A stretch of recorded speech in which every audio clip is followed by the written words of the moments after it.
It's part of it, but overall it's about positioning the club for the next 50, 60, 70 years. And the money is important, but it's a fantastic facility that will generate a great engagement with the community as well.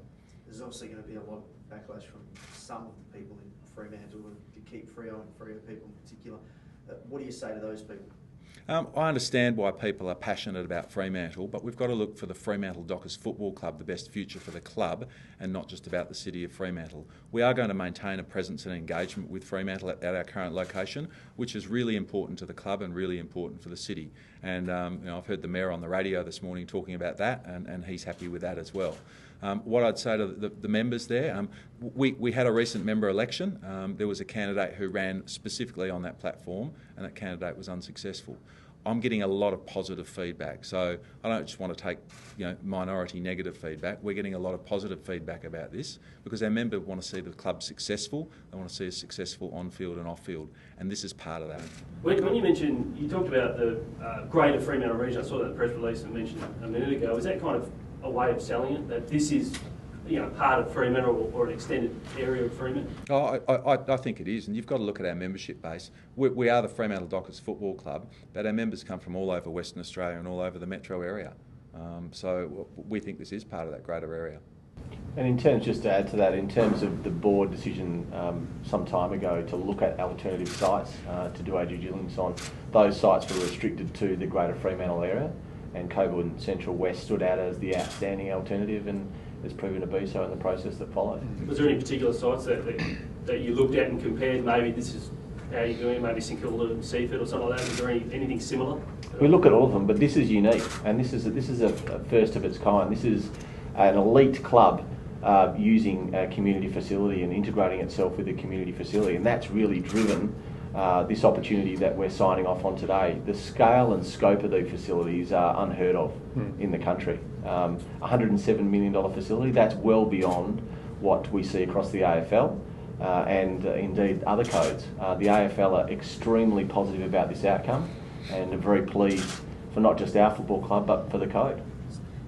Steve, obviously when Ross came on board and that decision was made, there was a lot of members that that seem happy now with that decision. Again, with this process you've gone through the same again. Is this just what it takes now to be ruthless and make it in this game? It's big business. I think you've got a large constituency of members. We've got 43,000 members.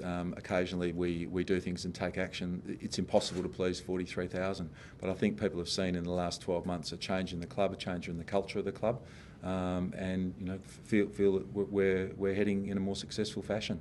So this is a decision about 50 to 70 years into the future. It's not 5 or 6 years into the future. And I keep coming back to the fact we're getting large amounts of positive feedback. It's not about the negative, it's about the positive opportunity to me. Can you run us through the Curtin Uni presence at the base, and whether you'll be using their research, etc., throughout your programs? Well, firstly, before handing perhaps on to Steve and Cain, it's terrific that as an elite sporting team, embedding itself in an integrated community facility, that will also include a tertiary institution as reputable as Curtin. In terms of the framework that we work with Curtin, that's still yet to be developed, but the opportunity to work directly with Curtin, including sports science initiatives, is a real positive one. In terms of the MOU with Curtin? Indeed. In fact, the city's had a very long partnership with Curtin University.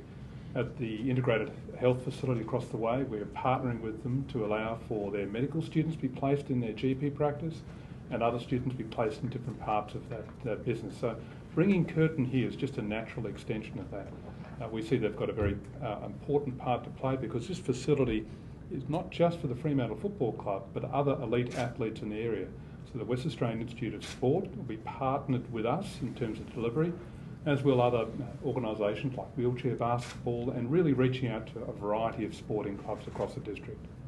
And this is what makes this project so unique in Australia, and it again demonstrates the commitment by all the partners to moving this project forward, and the outcomes for the community, and as I said, for people of all ages and abilities, is going to be outstanding. Just from a football perspective, can you just run through, I know it's in the documents, but sure. What are the highlights in terms of for the guys' preparation and all that sort of stuff. And just on that, the players have been briefed along the way and were formally advised this morning of the board's decision, and there was a very positive and excited playing group they'll get to play out of in a reasonably short period of time, at least a percentage of those players in the room today, hopefully as many as there can be, at the best facility in Australia of its kind. So that's the overwhelming feeling from them. There's lots of space, so there's a dedicated AFL Oval, there's access to a second oval, there's access to a regional aquatic centre which is first class, which the City of Cockburn will own and operate, a high ball facility which will double as an indoor training facility for us, which will be the largest in the game of 6 high ball courts, and the hydrotherapy area. So they're probably the key areas which are really attractive for us from a football performance point of view. But the amount of space that we have for our own dedicated facilities, our own dedicated gym, medical facilities and admin facilities, the scale of them is significant.